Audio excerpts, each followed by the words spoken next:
Welcome to my Asshole Podcast. Let's get into it.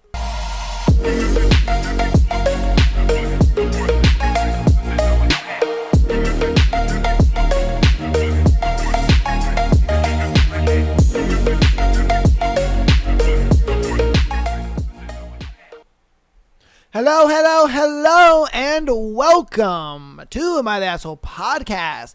Woo, we got another juicy Thursday episode for you belovedly peoples. And, man, this book is coming to a close, and it's coming to a close pretty quick, man, because we've been doing like 3 to 4 chapters, pretty much an episode. We'll be doing 3 chapters today. We'll be doing 35, 36, and 37. So if you guys are ready and strapped in for it. But before we get into it, you know what we got. We got a beautiful thread. This thread is going to be, let's just say, fitting. All right. This thread is what's your I don't know or I didn't know I had that kink until it happened moment. All right. So let's see what kink you guys developed. You know what I mean? While it happened, you know, some of you little kinky bastards, you know. All right. Husband told me to look him in his eyes, and when I did, he slammed it in with no warning. Turns out I'm extremely into whatever the fuck that was. I think you just like to get pounded out, girl, you know what I mean? Hey, you know, some girls like that roughness, you know? I've always heard that they, you know, a lot of girls do just because, you know, it just feels better, I guess. I don't know. It do feel good. I ain't gonna lie to you. That should be feeling bomb as hell when you just out here just slamming in that. Oh man, woo! That should be nice. I ain't gonna lie to you. You know what I mean? And it might have been one of those things where her man has always been maybe like one of those lovey-dovey slow stroke kind of guys, you know. And then I think one of his homies was just like, you never be slamming it in your girl. What? Oh, bro, you gotta slam it in your girl. You know what I mean? Give it a try, man. See how she likes it. You know what I mean? He did that shit. Either that or he found one of her books. You know what I mean? She might be a book talk girl. Are you listening to this podcast right now because you like Hooked? You know, are you a Haunting Adeline girl? And you might be a little book talk girl, you know? Yeah. All right, what's your I didn't know I had that kink until it happened moment? My husband bought me a ball gag to help not wake up our children. That's how I found out I was into being gagged. That's crazy. It's kind of hot, though, I ain't gonna lie to you. You know what I mean? Hey. Sometimes you got to improvise when you got kids, and then it turns into something, you know. I won't lie to you. I remember in my previous relationship, my ex-fiance, she was like into choking, and she wasn't into that until like there was a time where I was like trying to shift, you know, and I accidentally put my hand on her throat, and I had shifted, and she was just like, you know, she had like this deer in headlights look. And I was like, well, what's wrong? And she's like, do that again. And I'm like, what did I do? And she took my hand and like put it there. And I was like, oh shit. Okay. All right then. You know, that should be happening. You know what I mean? You never know. You never know. Damn. I would have liked to try it, you know, the ball gag. That kind of sounds hot. I ain't gonna lie to you. That does.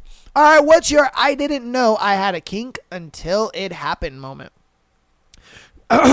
This man had his dick in my mouth and fingers in my vagina, basically split roasting me. Okay. And then called me a good girl, and I came immediately. I was young, and that was my first encounter with validation as a kink.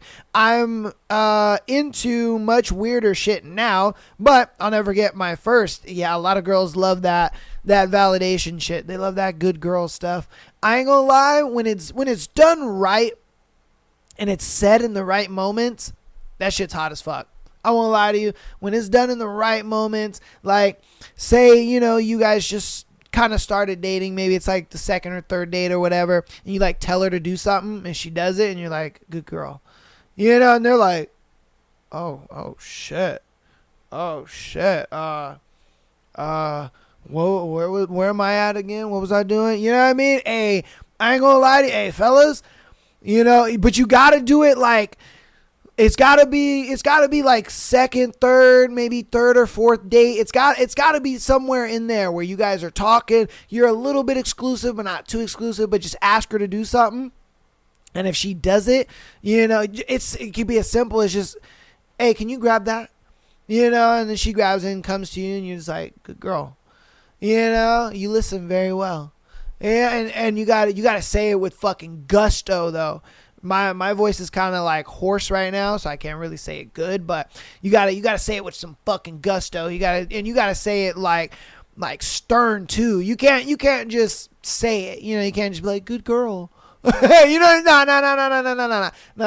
You gotta slow the speech down, lower the voice a little bit. You know, good girl. You listen very well. You know, and then they'll be like, ooh, oh shit, oh damn, trust me. You know, hey man, you might get some booty that night. And trust me, she's not going to like tell you that it was effective. You gotta just look at the face. You gotta look at the face. You know what I mean? Because her face will like say 1,000 words. If she has that like deer in headlights look, or she's kind of like looking around like, oh shit, oh, that's how you know it worked. Again, she's not gonna tell you, but if you got that deer in headlights look, or she's just kind of like, yeah, trust me, it worked. You know what I mean? It worked. Hey, I'm telling you, man, that's that good shit. What's your I didn't know I had a kink until it happened moment? Was in bed with a stunning woman, still dressed but getting quite handsy. She nibbled on me sometimes before, neck, hands, arms, etc. She had said she can't help it. She just wants to nibble on me because I am so sweet. Anyway, back to bed. Then she bit my shoulder, not hard enough to break skin, but hard enough to make me come, without thought or preamble. It's been over a decade. I miss that girl. Hey, man, I ain't gonna lie to you. Like, when a girl finds you just immensely attractive to the point where, you know, she's just like, okay, I ain't gonna lie to you. I'm weird. You can flame me in the comments. Don't worry. But I love it when a girl is obsessed with your scent. I absolutely love that shit. That is my stuff. When a girl is just, she just loves your scent. Like, she just fucking sniffing the shit out of you. I find that to be so hot. I don't know why.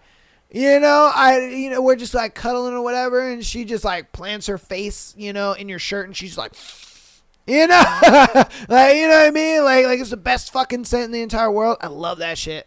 I'm like, yes. That's how I know you love me. Yeah, I'm dead serious, man. That's the shit right there. I'd be like, that right there. I want that for Christmas. You know, I'm telling you. I don't know what it is, but that'd be the shit. You know, the nibbles, I think that's kind of cute. I don't really think that's more of like a, I don't know, kinky thing. But the sniffing thing, yeah, I think that is a kind of kink thing. I don't know. It could be not. Again, you guys can flame me in the comments. It's cool. At least I don't like feet, you know. You fucking weirdos who like feet. You guys are crazy. What's your I didn't know I had that kink until it happened moment? My girlfriend scratches up my back and arms. It's crazy how much I like it. Full on deep scratching. Oh, your girl must have long fingernails. You know, she does that little thing on your back. Oh, bruh. That shit is so relaxing. It's stupid. Full on deep scratching, sometimes bleeding lightly. Okay, you're crazy. It's not that she enjoys doing it. It's just a thing her hands do when she's really feeling it. I hear her scratching the pillow or the sheets too. It's hot as shit. So my man likes it when she's just, you know, clawing up his back. No. That's crazy. I like it when a girl, you know, she does the little, I call it the panther claw. You know what I mean? She's just, yeah. Or the cat claw. It's just rubbing your back. I be falling asleep to that shit. Oh, I'll be falling asleep to that. That'd be the shit right there. I'm like, oh yeah. Oh, I'm going out. Here I go. You know, I'll be sleeping. All right, what's your I didn't know I had that kink until it happened moment? I always hated pain and just knew I wasn't a masochist. Anyway, my partner bit me and my brain went, haha, actually, that's crazy. I don't know what's up with the people who enjoy the pain aspect of sex. I don't get that. I don't understand the pain aspect of sex. I just don't understand that. I like sex to be pleasurable, not a mix of, you know, pain and pleasure. I guess some people like that. I don't get it. Personally, I just don't. I'm like, now, okay, you know, if you're like biting my lip or whatever, all right, cool. That's a little, you know, cute or sexy or whatever. That's fine. But if you're out here like biting on my nipples and shit, I'm like, come on, man, what are you doing? Yeah, I would look down at her like, what are you doing? What the fuck? Girl, come on now. What are you doing? You know, like, I don't understand that. I really don't. What's your I didn't know I had this kink until it happened moment? I always thought being spanked was kiddish and would feel fake till I got spanked the fuck out. Came from it once. Hey, I won't lie to you, bro. Yeah. It's kind of hot when girls like to get spanked. I ain't gonna cap. That is some hot shit. That is some sexy shit. You know, you'd be like, bah! Yeah, ooh. Because, you know, for me, oh, yeah, like I said, I've always said it, that if I had to choose between, you know, boobs or butt, I would go butt. I'm just a butt guy. And so, you know, my thing is, when a girl likes to get spanked, I'll be in there just gripping on that thing. You know what I mean? I got the claw, you know, it's like, oh. You know, and I've always said, I'm just like, if you don't hit your girl's butt hard enough to where it stings, you just don't love her. And then when it does sting, you tell her, that's my love right there. That you're physically feeling my love. You know what I mean? Yeah. That's how you do it. What's your I didn't know I had a kink until it happened moment? I was about 4 weeks into basic training for the U.S. Army and made the mistake of stepping in front of a drill sergeant from another company by mistake. She was this very attractive blonde and wasted no time in ripping into me. This shit head private for a solid 5 minutes about what a dumbass and waste of space I was. And to never fucking get in her way again. You're one of those, like, degrade me guys, aren't you? Man, oh, God, you fucking bitch. I can't stand those guys. Those guys are the worst. Those guys that like to be degraded by women, that's ridiculous. What are you doing? What are you doing, man? You being a baby bag bitch, that's what you're doing. You're one of those degraded. Nah, man, fuck you. Get out of here. You know, I should edit your shit out. That's terrible, man. God, I can't stand those guys, bro. Because I remember I talked to a girl once, and she dated a guy for like 3 months. She didn't even date that nigga that long. And she was like, yeah, he got turned on. He would only get turned on when I would degrade him. And so, you know, I would have to tell him his dick is small and this and that, blah, blah, blah. And she was just like, I couldn't do this. And now she's like, she feels like, oh, dude, it's kind of fucked me up because anytime I talk to other dudes, it just seems like they want me to degrade them. And I'm like, no, I don't want this. Like, what the fuck? And I'm like, those dudes be ruining it, man. They be ruining it. Like, no. I can't stand that. Can't stand that. What's your I didn't know I had this kink until it happened moment? Having my head held down when I'm eating her out. I like eating out, but when my wife first grabbed my head and started humping my face, I didn't expect to get rock hard. Hey, that's cap. I mean, not cap. No cap, bro. That's shit. That's shit. You know what I mean? Especially when you like, you know, you're a coochie eating connoisseur. You know what I mean? Oh, that's the best. The best. Because that's how you know she feeling it. That's how you know she feeling it. If she rocking her hips to it, yeah, that's how you know she feeling it. She feeling it, man. And on top of that, hey, give yourself, a pat on the back, because that means you're doing it right. Because a lot of dudes, a lot of girls say that a lot of dudes do it wrong. And so, that's why for me, I was like, I got to get good at that shit. Because I like eating coochie. I do it for me. I don't give a shit. You know what I mean? I do it for me. I'm like, I don't give a fuck about you. I do it for me. If it feels good for you, then, hey, it's all good. I've got, I haven't got any complaints yet, I'm just saying, got you. All right, what's your I didn't know I had a kink until it happened moment? Men whimpering and moaning, like, let me know that it feels good. A lot of women say that. A lot of women are like, oh, I love a dude who moans and all that kind of, I'm like, I don't know, man, because you got to understand, and I've said this so many times on the podcast, you got to understand, for a dude, we can't be doing all that, because then we'll nut like that. You know what I mean? We will nut like that if we're doing all that. Trust me. It feels good. Sometimes it feels too good. You know what I mean? It feels too fucking good. And we're like, oh my God. It is so good in this coochie, man. But we can't say it, because if we do, we're nutting instantly, man. We gotta like shift our mind, and think about baseball a little bit, you know what I mean? Basketball game. We gotta think about work and shit, and we're just like, all right, think about something else. That's where our mind usually is. Like when we're quiet and we're just kind of like, just getting it up in there, a lot of times that's what we're doing. We're trying not to nut, It's like being in Vietnam, We're just out here trying to survive, man. We're trying to survive the war, and because it's like, especially when it gets like right there, and then she's like, "Oh, don't stop," and you're like, "No, I'm finna bust." You know what I mean? I'm telling you, it's a battle of attrition, man. It's a battle of attrition. I know. You guys want us to make noise. I get it. But again, if we did, it'd be over in a second. And you would be very unsatisfied. So let us think about baseball. You know what I mean? What's your I didn't know I had that kink until it happened moment? I knew my nipples were sensitive, but I had no idea that I can come simply from getting them sucked. Oh,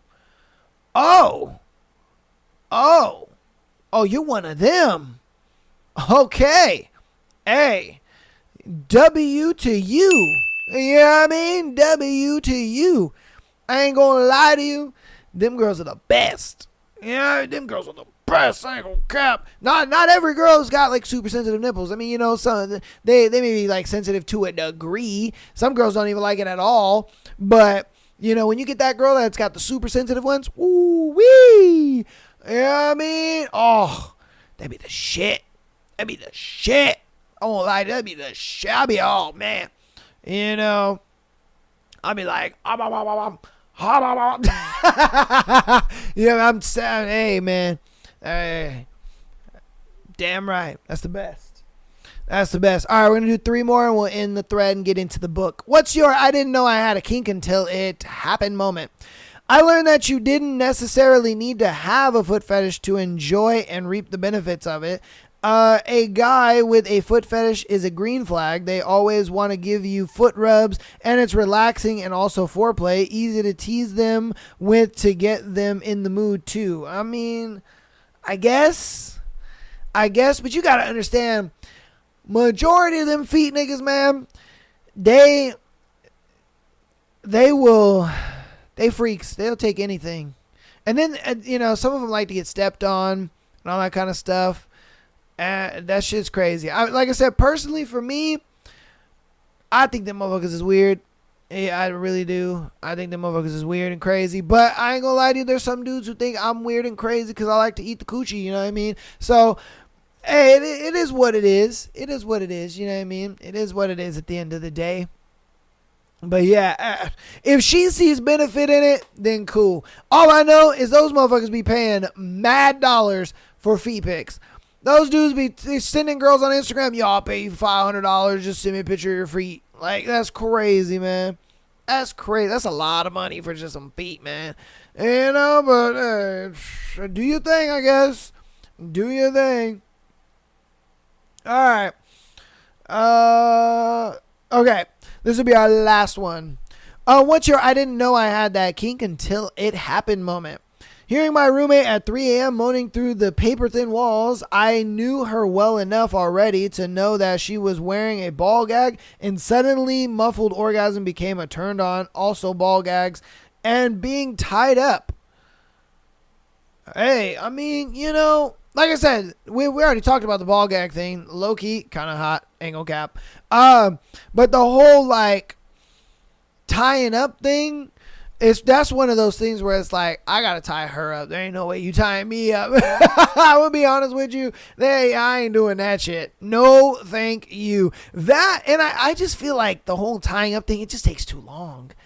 You know what I mean? That takes way too long. And then you gotta like learn the, you gotta like learn the different ties and knots and all that kind of stuff. That shit just takes too long, man. Nah, I'm good. You know, I get the appeal of it and I get the reason for it, but I mean, dude, we could just simply wrap it around your wrists and around the bed, you know, the bedpost or whatever, and we're chilling. Or I could just, you know, put your hands behind your back and do that, and we're chilling. I think that is simple, easy, and we can get right into the banging, you know, because if I'm being honest with you, that whole like tying it up where it like goes between her boobs and then it like goes in between her legs and all that kind of stuff, that should take too long. And by the time I'm done tying her up, man, I'm soft, you know. I'm soft out here. It's like, all right, man. I had to do too much thinking, you know. Now I gotta like try to get it back up and all that. That shit sucks. That shit's trash, you know. But that's gonna go ahead and be the end of that thread. Hope you guys enjoyed that thread. If you got some, you know, kinky shit that you know you didn't know you had, let me know down in the comments. I ain't gonna lie to you. I shared some, you know. Hopefully you guys share some too. All right. But let's get to announcements. We'll get right on into the book. All right. Chapters, I believe, 35, 36, and 37. So patreon.com/Am I the Asshole Podcast. Get an exclusive episode every single Friday, as well as being able to send in your scenario to be featured on the Tuesday and Sunday episodes. All right. $3 a month gives you that exclusive episode. Over 100 hours of content over there, man. Definitely go check it out. Hope you guys find something you enjoy. And again, you know, if it's one of those, you know, weeks where you're like, dang, it's only a Tuesday, Thursday episode. I don't know if I can wait all the way till Tuesday to get another episode. You know, I got you. And there's a bunch of content over there for you to go check out, all that good stuff. All right. My audio listeners, love you guys so much. Appreciate all of the support, all the downloads, as well as the rating, 5 stars. It helps out the show a lot, and it's absolutely for free. Follow us on Instagram as well as TikTok. TikTok, we do go live on there, so if you ever want to catch a live stream, you know, got you on there. Or subscribe to us on YouTube and watch the live streams in the highest of quality, all right? YouTube streams, we always do 1440p, 60 FPS. It is beautiful. Absolutely beautiful. All right. Come down, check out a stream. I try to stream on Friday, Sunday, and Monday. I always stream on Monday. I try to stream on Friday and Sunday. Also, another announcement down in the description will be the Discord. So if you ever want to get notified of when I go live, or you just want to, you know, join the Discord, talk to me, talk to other people in the Discord, whatever the case may be, or you just use it as a notification center of when I upload things, go ahead and get down in the Discord. There is an actual link for the Discord, as well as it's in the link tree as well. So get on down there, join the Discord, man. I'd love to have you there. It's mainly for just to let you know when I start live streaming. That's it. Let's get right on into the book, shall we? All right. Let's do the dang thing.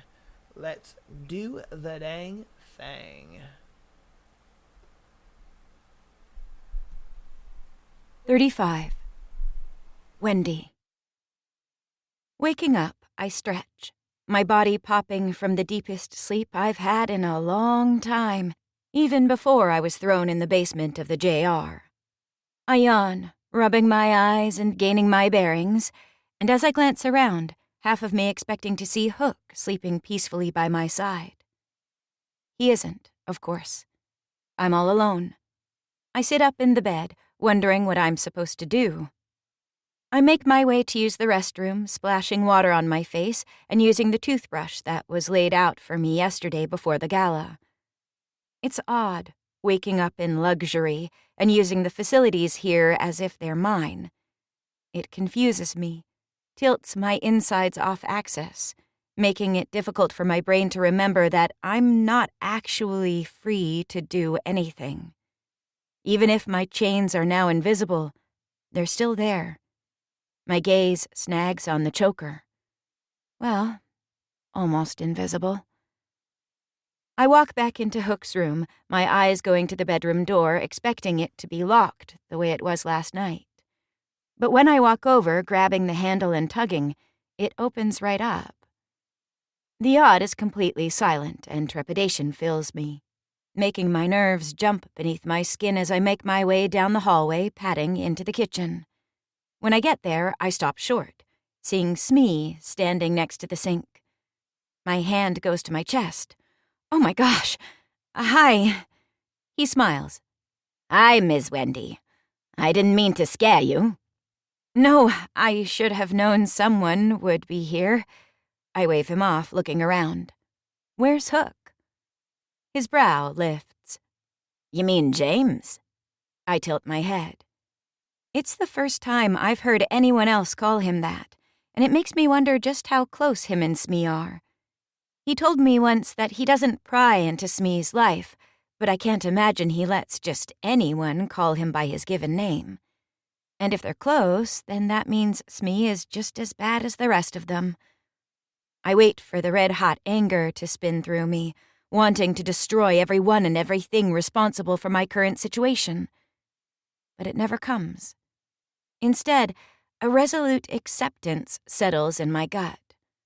A sick feeling follows quickly after, making me realize just how fast I've adjusted to this new reality. He's busy running errands. Told me to make you feel at home. He smiles. Coffee? I watch him closely, unsure if I should take a drink from someone I don't know. After all, the owner of this boat drugged me, so I wouldn't put anything past anyone.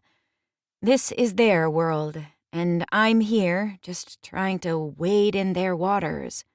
I don't really know what rule book criminals go by. Although technically I guess Smee isn't a criminal. He only works for one. Shaking my head, I force a smile. Do you think it would be okay if I go sit outside? He watches me closely for a minute, his eyes shifting, almost as if he's debating on how to answer. I hold my breath, hoping he'll say yes. I'm desperate to get some fresh air, to remind myself that I'm not still stuck in a dark, abandoned room with only my thoughts for company. Please, I promise I won't go anywhere. My fingers tangle together on the countertop. I want to soak up some sun. He nods. Go ahead, Miss Wendy. A smile breaks across my face, and I jump from the table, racing out of the side door and onto the sun deck. I lie on one of the loungers, but no matter how hard I try, I can't get comfortable, a jittery energy making my legs restless. I glance around, not seeing Smee anywhere. I see the edge of the dock a few steps away, and the idea of being able to walk around, maybe put my feet in the water, makes my muscles twitch with need. I head back to the door, about to go inside and ask Smee if it's okay, but stop myself. What the hell am I doing? It's not like I'm leaving. Anyone would be able to see me from the boat if they're standing on the sun deck and looking. I pull my hand back from the doorknob, and with my heart in my throat, I walk toward the exit, stepping off the yacht and onto solid ground. Part of me expected that once I stepped off the boat, I'd feel the urge to run. But surprisingly, it doesn't come. And as I make my way to the edge of the dock, the rays sinking into my skin, it hits me that maybe I'm not desperate to leave because if I do, I'm not sure what I'll be going back to. I can't imagine going to the mansion and living with my dad, not after knowing the things I do, not after hurting the way I am. I'm sure I've lost my job at the Vanilla Bean. Not showing up to shifts is a sure way to get fired, and it's been days. Angie is either worried sick or has written me off as a lost cause. We weren't be-all and end-all besties, and as much as we got along, she'd only known me for a couple of months. John will still be gone, and I'll just be alone, with no job, no prospects, and no family. My heart clenches in my chest. I'm not sure how long I sit here, my feet dangling above the water, but I'm snapped out of my self-reflection when footsteps sound from behind me. I turn, seeing Hook stalking down the wooden walkway, his mouth twisted and eyes narrowed. He looks extremely unhappy. My stomach curls in on itself. I open my mouth to say hi, but before I get the chance, his hand is wrapping around my arm and ripping me up, his grip bruising. I stumble as I stand, grasping onto his suit to keep steady. He doesn't say a word, just starts dragging me back toward the tiger lily, his jaw muscles clenching as I scramble to keep up. Ouch! You're hurting me! His fingers tighten when I say it, my feet taking 3 steps to his every one. I glance around, wondering if anyone else is at the marina who would maybe show some concern, but there's no one in sight, and if there is, I'm sure Hook has them all under his thumb anyway. He seems like he can go anywhere, do anything, and remain untouchable. We make it back to the yacht, and he slides open the door, walking into the living room and flinging me onto the couch, my body bouncing as it hits the cushions. My hair flies into my face, and I reach up to wipe it away, irritation bubbling in my veins at his rough handling. Is that really necessary? My fingers rub at where he gripped me, soothing the spot. Do you think this is a joke? He asks, his voice cutting. My brows furrow. What? You must, he continues, because I cannot, for the life of me, understand what would make you think you could leave this boat. He steps forward, his body towering over me. My heart pumps adrenaline into my veins. His eyes lock on mine and my stomach flips.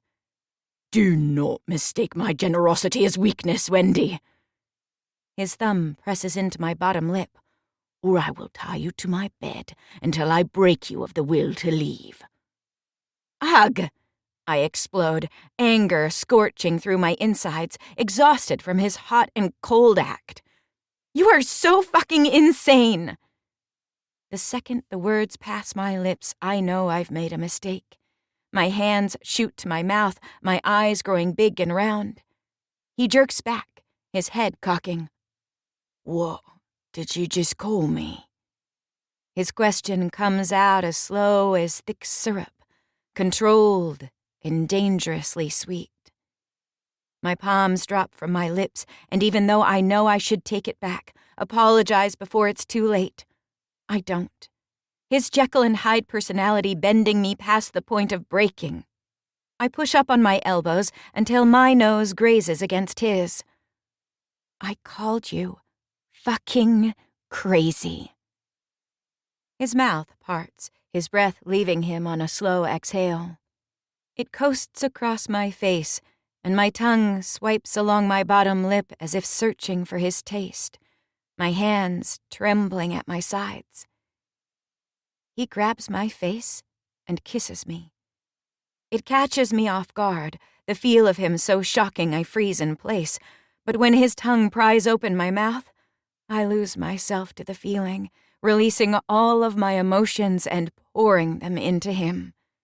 I surge forward, my arms flying to his jaw, our teeth clacking as I climb his body, trying to get closer, to taste deeper. He groans, one of his hands tangling in my hair, the other wrapping around my waist and squeezing. The kiss is anything but sweet. It's twisted and toxic, a poison masked in sugar, making you love the taste of death. But for the life of me, I can't stop. His lips break away, trailing bites and nips along my jaw and down my neck, my head falling back on a moan as I cling to his shoulders. His fingers tighten their grasp on my waist, his hand leaving my hair as he lifts me up and spins me, the front of my body smacking into the back of the couch, my arms scrambling for purchase. His palms run down my sides, his thick erection pressing into my ass. His face resting in the crook of my shoulder. He slides his arm across my chest until his hand wraps around my throat. My nipples harden, a spike of heat thundering through me. Goosebumps sprout when he glides his touch down the flat of my stomach, slipping underneath the boxers I'm wearing until his palm cups between my legs, his fingers sliding through my folds. My abs tense. "You think I'm crazy," he rumbles into my ear. "You make me fucking crazy." His teeth sink into the juncture of my neck right as his fingers plunge into my core, the sharp pain piercing through me and mixing with the pleasure of being filled. My head flies back onto his chest, eyes rolling at the sensation. "Tell me you like my hands on you, pet," he demands. "Tell me you missed the way it feels." "I missed, oh God." His thumb presses firmly on my swollen clit, rubbing in sharp circles while his digits move in and out, his other hand manipulating the airways to my lungs. My head is dizzy with lust, heat coiling tight in my womb and spreading outward, spinning me into oblivion until I'm on the verge of explosion. "Do you apologize for breaking my rules?" He slows his movement. My hips buck into him, desperate for the contact, so close to a release that I can't focus on anything else. "Yes," I breathe. His fingers slip back in, curling inside and hitting something that makes my back arch, my mouth opening on a gasp. "Good girl," he purrs. Pleasure from his words burst inside of me like exploding stars, wetness dripping down his fingers and pooling in his hand. His pressure on my windpipe increases, my breathing now constrained to tiny sips of air. Panic starts to seep into the moment, the darkest recesses of my mind screaming at me, begging me to remember that this man threatened my life less than 24 hours ago, that he could end it all right now if he wanted, and I'd die a pathetic, turned-on mess. "And you're not going to disobey me again, are you?" His teeth nip my earlobe, tingles racing down my spine. "No," I force out through the tightness of my throat. My insides squeeze, legs trembling, my hair matted to my face as pleasure makes my mind delirious with need. I whimper, my body screaming for release, teetering on the edge of bliss. "That's my girl," he whispers against my skin. He pinches my clit, his fingers tightening on my neck until he cuts off my oxygen, and that, combined with his praise, makes my body combust, millions of bright lights dotting my vision as I come apart under his hands. Sucking in lungfuls of air, my inner walls flutter rhythmically around him, and as I come back down to earth, my logic slowly starts to seep back in. My body trembles against his, chest heaving from my heavy breaths. He removes his hand, bringing it to my mouth and sliding his cum-covered fingers between my lips. The taste of myself, combined with the salt of his skin, sends aftershocks of pleasure trickling through me, and I lick him clean while he holds me upright. "Don't ever try to leave me again."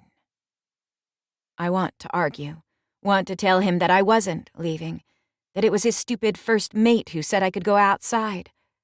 But I'm too tired to fight. So I nod against his chest, choosing to live in my bliss for a little while longer, before the shame and grief resurfaces and swallows me whole. 36. James. I'm not quite sure what my purpose is with Wendy anymore. When Smee told me she was gone, 100 different scenarios played out in my mind. Did Peter take her?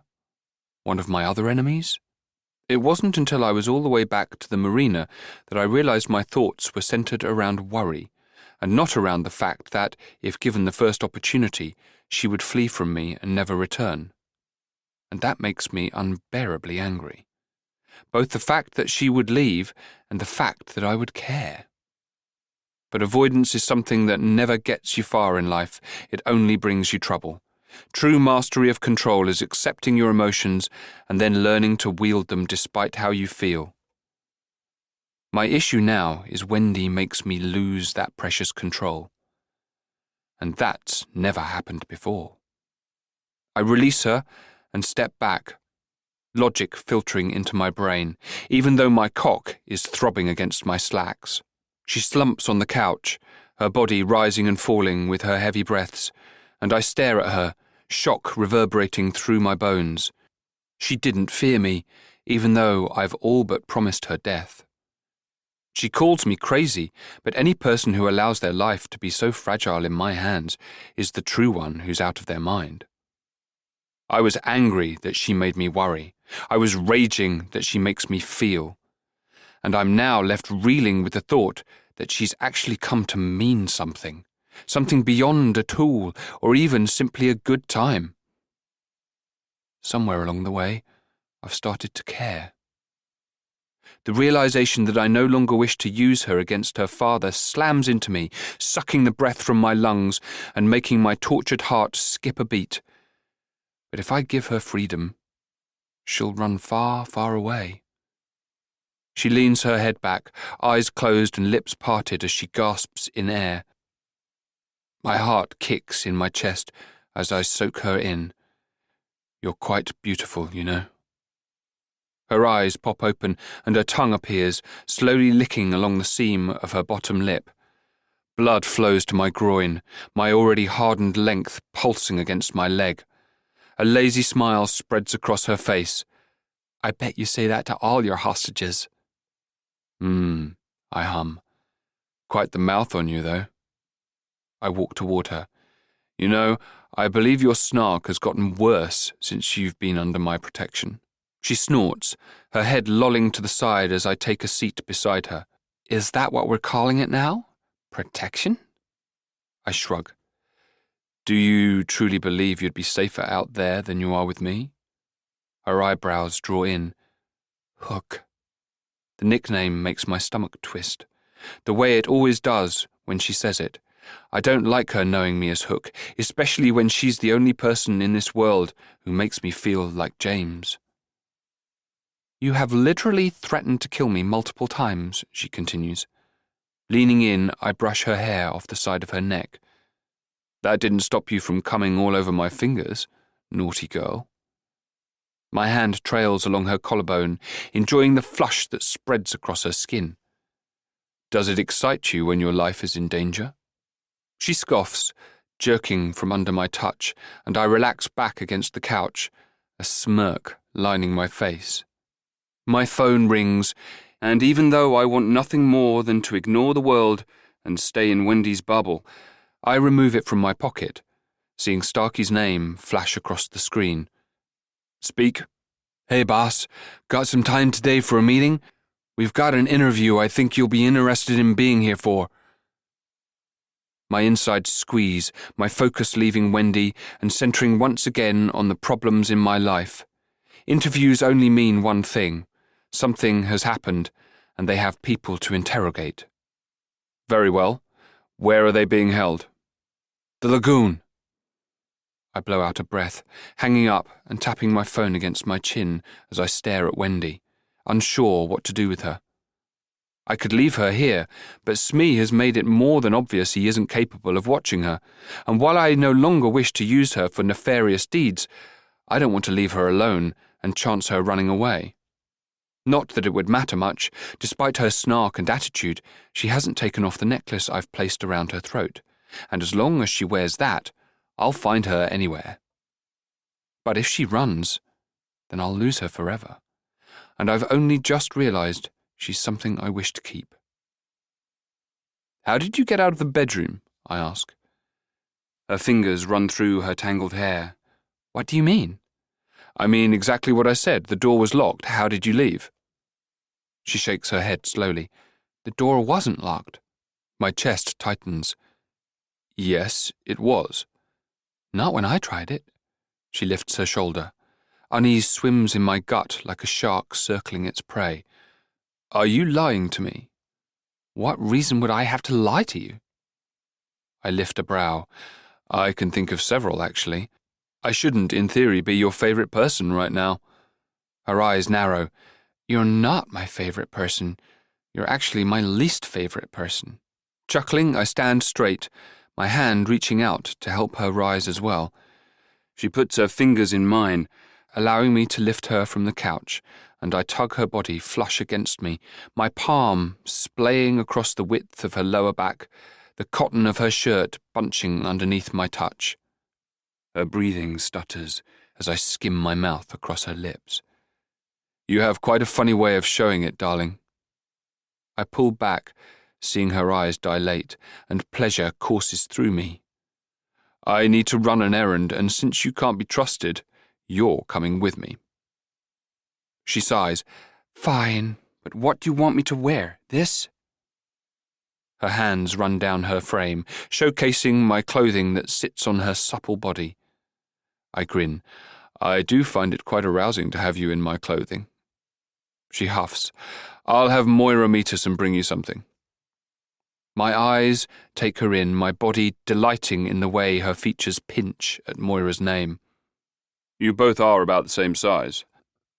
Her eyes darken, a tight grin making its way on her face. And you know this because you have a hands-on memory? My fingers brush against the apple of her cheek. Jealousy is quite becoming on you. Unfortunately, we don't have time to entertain it.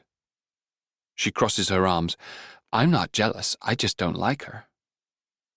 I grin, delight sprinkling through my chest, wondering if maybe she feels more for me than she wants to admit, if maybe I haven't irrevocably ruined everything. The lagoon, like most of our businesses, has a basement. We mainly use it for storage or temporary resting places for some of the less than legal things that pass through our hands. Again, meeting here isn't ideal, but since the JR is gone, it's what we have. Wendy is upstairs in the office, Curly watching over her, and I'm down here surrounded by boxes and crates, staring into the face of yet another low-level drug pusher who thought it was wise to betray me. I'm not sure of his name, and quite frankly, I don't really care. What I do care about is the fact that my time is being wasted on trivial matters instead of focusing on the larger picture.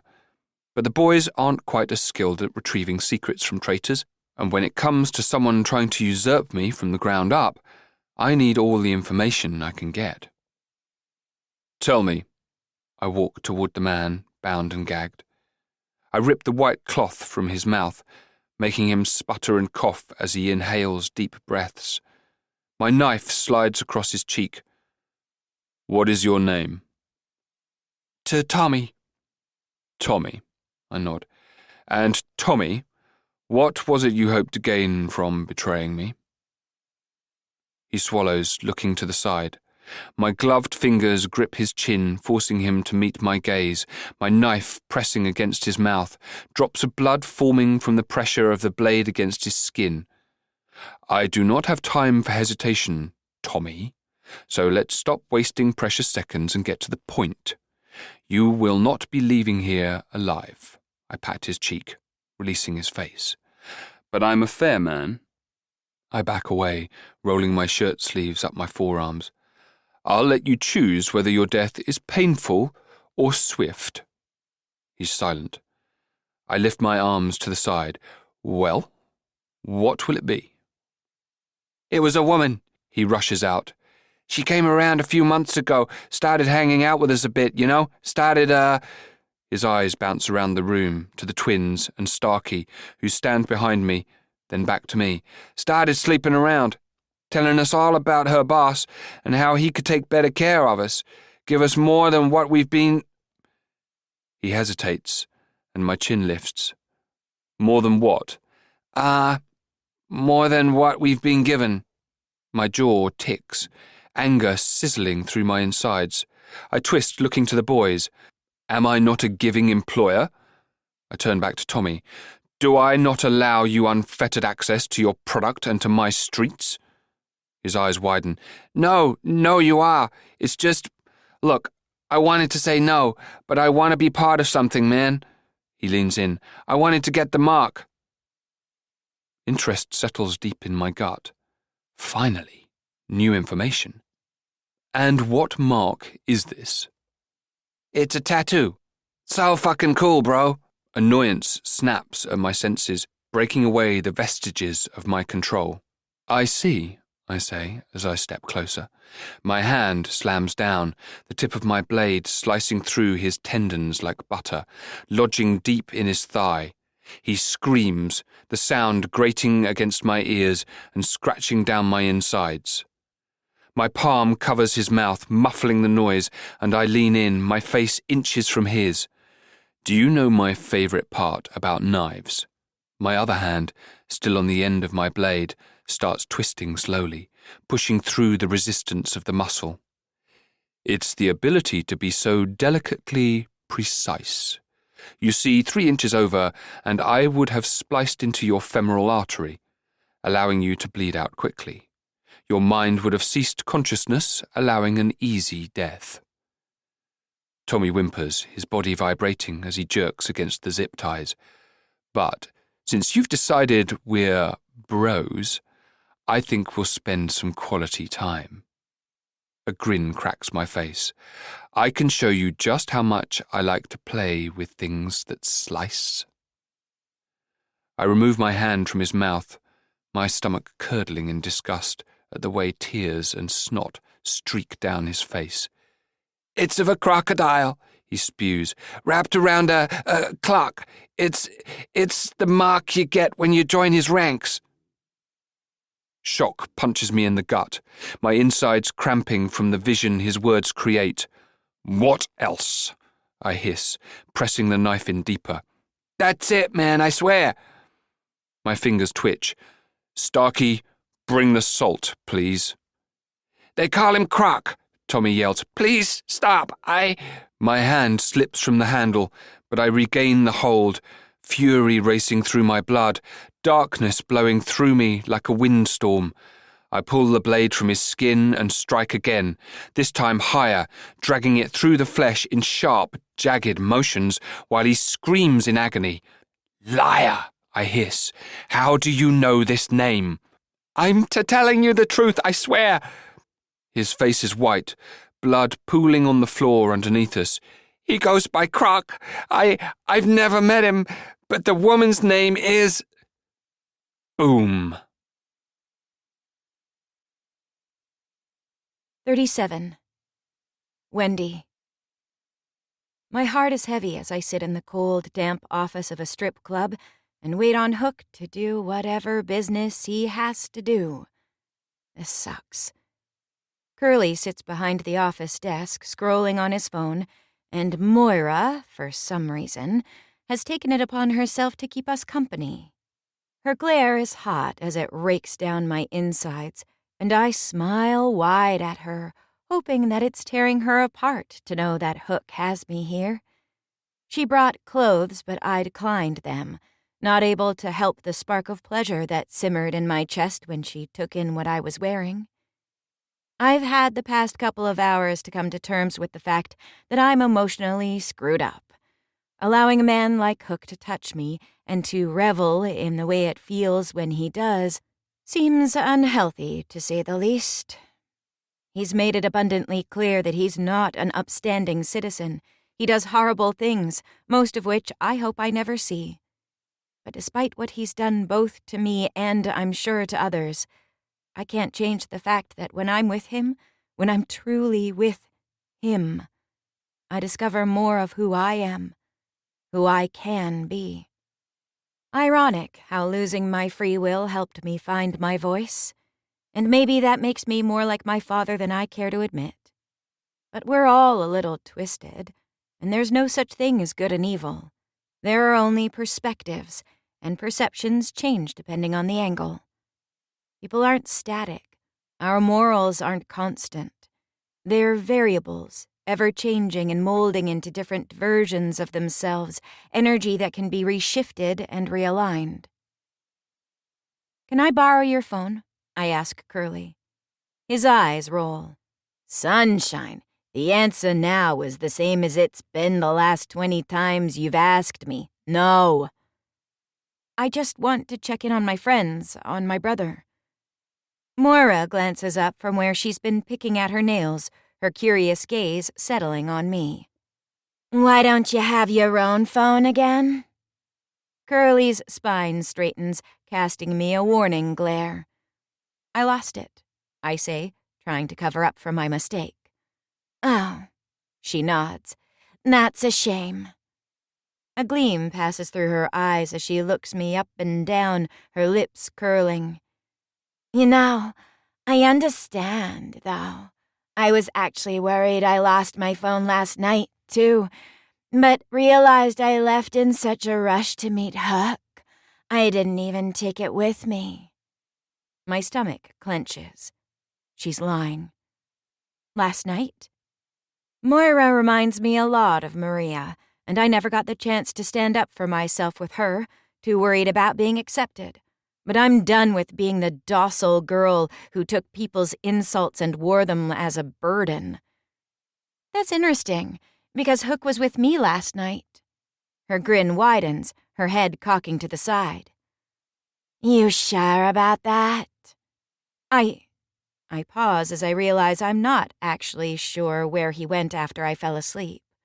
I assumed he just woke earlier than me, but there's a niggle of doubt curling through me, making my insides turn green. "Moira, shut the fuck up," Curly snaps. "Nobody cares about your extracurricular activities with the boss. Leave." "But He stands from the desk. "I said, get the fuck out." She shoots to her feet, stomping out the door. Good riddance. "So, he was here?" I ask after she leaves, my head snapping to Curly. He looks at me, his jaw clenching, eyes drooping slightly in the corners, as if he pities me and doesn't want to answer. I huff out a breath, crossing my arms. I don't care. It's not like it matters who he spends his time with. I am just absolutely disgusted with the fact that he may have been with her and then came home and put those same fingers inside of me. And I let him, without a fight. I practically begged for it. The door slams open, Hook storming through like a hurricane, immediately sucking up all the energy in the room. The guy from the first night at the bar, the one who let us in, follows close behind. "Hook, guy." Hook spins around. "Starkey, do not speak unless you want to lose your life." My stomach clenches tight. My eyes widen as they take in Hook's appearance. He has those black leather gloves on, and his button-up shirt is rolled to his elbows. There's red splattered along his skin, and his hair is mussed and disheveled, like he's been tugging at the roots. Starkey swallows, his face pinching as he drops his head. Hook cracks his neck, and while, despite his appearance, he looks relatively composed, I can see the slight tremble in his hand, and the way his features pull tight. And the air, it feels different. I don't know how to explain it, but whenever his mood shifts from one extreme to the other, I can sense it. Like it reaches out to touch me, wanting to drag me in and help save him from drowning. I can feel in my bones that he's seconds away from snapping, and when Hook snaps, I imagine it won't be good for anyone involved. I'm not sure what makes me do what I do next. Maybe I have a death wish, or maybe I've resigned myself to the fact that if he wanted to kill me, he would have. But I rise from where I'm sitting on the couch and walk slowly toward him, not stopping until I'm right in front of his face. He blows out a breath, dropping his hand from his hair, his nostrils flaring as they look down at me. "Hi," I say. His eyes darken. Hi. I know this might not be a good time. I attempt to joke. The corners of his mouth twitch. I step in closer, hoping he keeps his gaze on me, worried that if he looks away, I'll lose him for good, and the little bit of James sneaking through will disappear completely. Pressing my hands to his chest, the steady rhythm of his breathing makes my palms rise and fall, and I lean up on my tiptoes. Can I speak to you alone? He grabs my sides, his eyes boring holes into me, his stare wrapping around my chest and tugging. His fingers twitch against my waist. Please, I whisper, looking at him from under my lashes. Leave, he barks. My senses are fuzzy, my focus lasered on him, but I hear the door as it clicks shut behind us. His hands trace up my back, making tingles race through me. And suddenly, I'm not just trying to calm the situation down. Suddenly, I'm desperate to have him to myself, memories of earlier whipping through me and stirring up desire until heat boils in my veins. This time, it's me that leans in and kisses him. 38. Jane. All right. That is going to be the end of the episode. Thank you guys so much for listening and watching. Hope you guys enjoyed. I will see you guys most likely Monday, because as this episode is coming out, I am on vacation for my birthday. So I probably won't see you till Monday when we stream. If not, maybe Tuesday. All right. So thank you guys so much for listening, watching, all that good stuff. Love you guys so much, and peace.